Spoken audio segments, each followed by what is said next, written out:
Are you certifiable? I am. I'm absolutely wild. My yard, that is. 4 summers ago, I started an experiment that has continued to grow and evolve each year. You see, I absolutely hate mowing grass. I have allergies, and driving around my lawn for 2 hours on a riding mower, stirring up grass pollen, isn't my idea of a good time. My property was originally 2 parcels of land, so it's basically a big 2 acre, about the size of a Manhattan city block for you city folks, rectangle with our house in the northeast corner of the lot. The first year, I decided to simply not mow the western side of the lot. That first spring, I was greeted by a beautiful ocean of grasses. The next year and year after, I started to experiment more by adding fruit trees and expanding the meadow with a small planting of native wildflowers, mowed paths, and some seeding. This is where I really started to see the potential. However, the shape was an issue. Since my property is a rectangle, the meadow was a rectangle. And nature doesn't make right angles. I needed a more concrete plan. So this last winter, I used a combination of Google Earth, drone images, and photos to map out my property. That might seem high tech, but I went the simplest solution possible. I printed out the images and drew on the maps. Then I went back to my PC to finish my plan. My goal was to expand the grassy areas, make wildflower plantings seem more natural, and basically remove right angles wherever possible. This past year was my best meadow garden yet. A newly added grassy section directly behind my house made for a beautiful view out my kitchen window, with the occasional visit from rabbits, turkeys, and even a hawk. The rest of the meadow hugged my veggie garden, with edges that flowed more organically into the mowed areas of the lawn. Overall, my experimental meadow garden has shaved about an hour off my mowing time each week, but it has done much more. Before, my property had no trees and was a uniform flat lawn. Through strategically planting flowers like sunflowers, cosmos, and other tall wildflowers, I've created somewhat private areas in what used to be a barren wasteland of grass. Also, not only private for me, but for wildlife too. I'm still a bit salty about those darn raccoons who had the nerve not only to steal my sweet corn, but also eat it on a bench in a hidden alcove of cosmos that I had planted. Attracting wildlife to my property has always been part of my plan for pollinators to birds and bigger critters. I want to be a good steward of the land and make a garden that not only works for me, but works for wildlife too. The next phase of my meadow garden project is going to be geared toward that. Nesting boxes for birds, leaving brushy thickets for small animals, and eventually even building a natural swimming pool are all part of the plan. With meadows being a 2023 garden trend, I thought I would share my experience. Meadow gardens are gaining popularity as a way to create natural, low-maintenance landscapes that support local biodiversity. By planting a mix of native grasses and wildflowers, meadows can provide habitat for a wide range of pollinators and other beneficial insects. But creating a successful meadow garden takes more than just tossing out a few seeds and hoping for the best. It's important to select the right site and prepare the soil properly to ensure the plants have the best chance to thrive. Meadow gardens also require regular maintenance to keep them healthy and looking their best. This can include mowing or cutting back plants to encourage new growth, removing weeds, and adding compost or other amendments to the soil as needed. Despite the work involved, the rewards of a meadow garden are well worth the effort. Not only do they provide a beautiful and natural landscape, but they also contribute to the health of our planet by supporting local biodiversity. So, why not consider adding a meadow garden to your backyard or local community space? You'll be helping create a healthier, more vibrant ecosystem for all to enjoy. But also, let me let you in on something wild. Some might say certifiable. See, I finally got back to that. There are several programs to certify your home garden as a wildlife habitat. Perhaps the most well known is the National Wildlife Federation's Certified Wildlife Habitat Program. My yard is certified through them. However, many states also have their own programs as well. Here in West Virginia, we have the West Virginia Wild Yards Program. A few months ago, I talked to Jim Freganera from the West Virginia DNR about the program. My name is Jim Freganera, and I work at the West Virginia DNR. I work for the Wildlife Diversities Unit, and I have all different kinds of responsibilities, and part of my job is to help coordinate our Wild Yards program. Okay, could you tell me a little bit more about the Wild Yards program? Sure. Yeah, our Wild Yards program, we started it back around the mid 90s or so. And what it is, it's a program that encourages the general public to encourage wildlife on their property. And we like to encourage folks to have a water source for wildlife, shelter for wildlife. It could be as simple as a nest box for a bluebird or something like that. And we also encourage food and space. And with the food is we like to have people plant native plants to West Virginia. So folks will work on their property.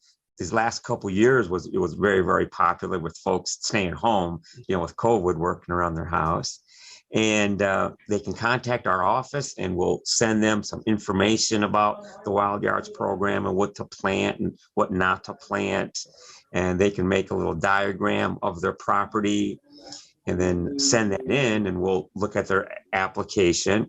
And if everything looks good, we'll send them a really nice sign. I've got a sign right here. It's our, let's get this right, our West Virginia Wild Yard sign. And it's made out of metal. And we have about, I think about 300 or so wild yards throughout West Virginia, starting from the 90s. It's gaining more popularity.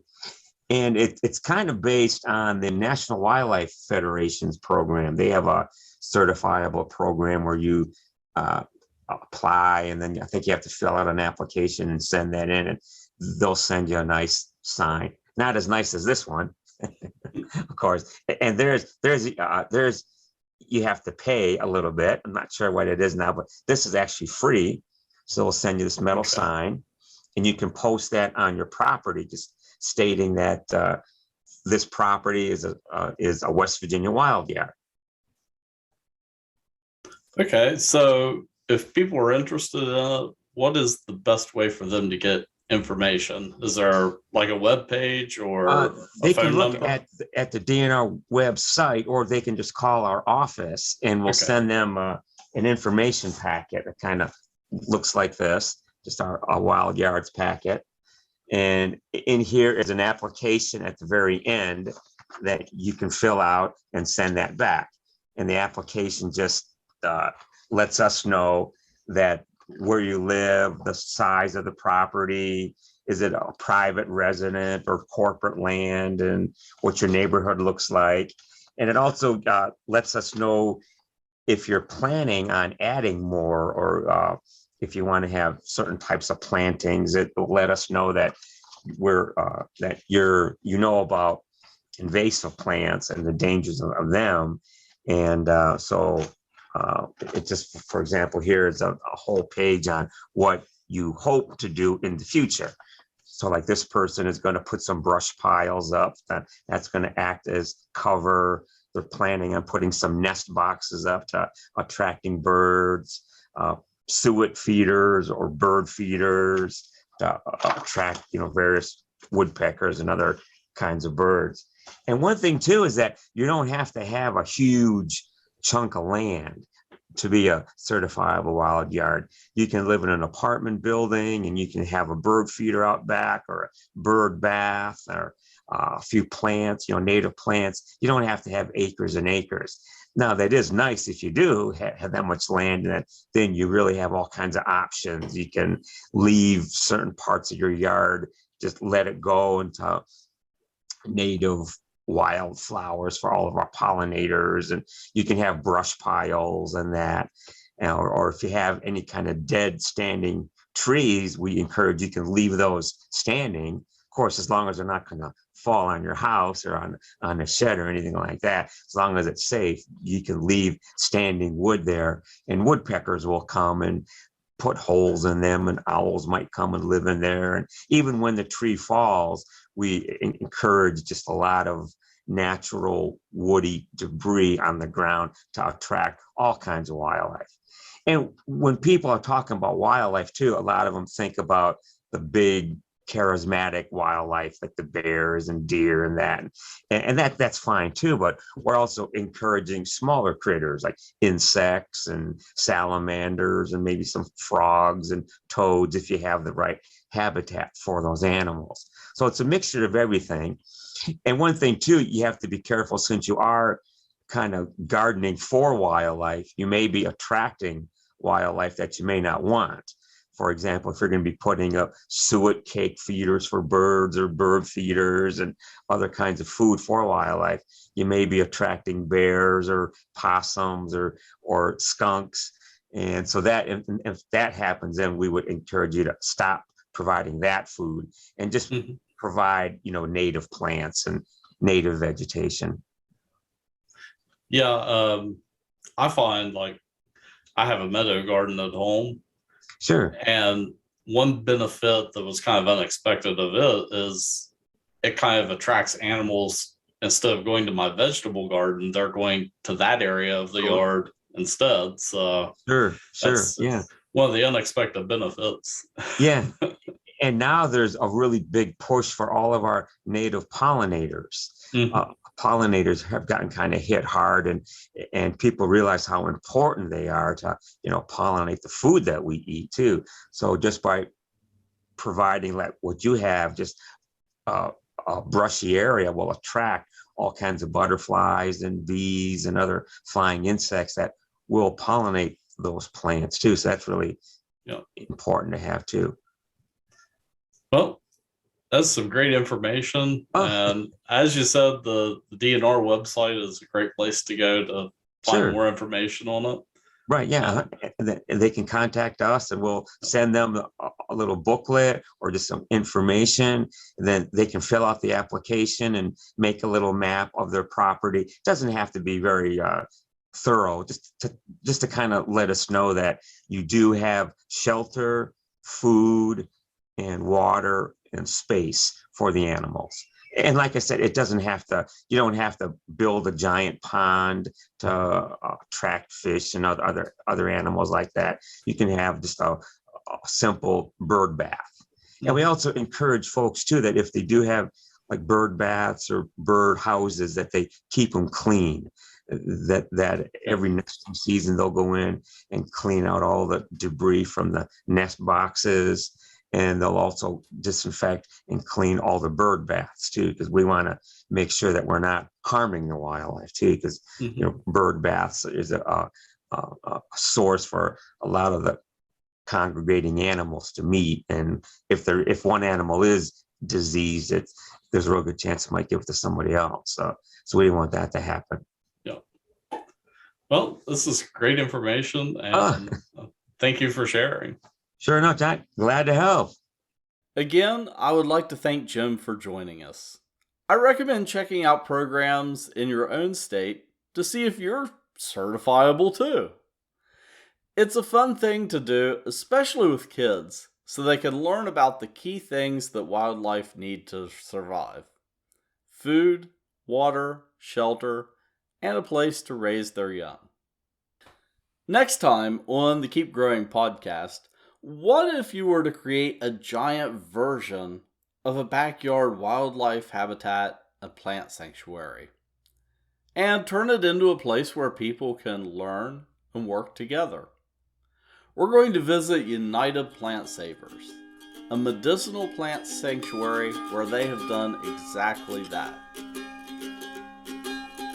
Remember, for full show notes, links to sources, and more, visit us online at bobsmarket.com/keepgrowing. Feel free to reach out with your own gardening questions that might just be featured in a future episode.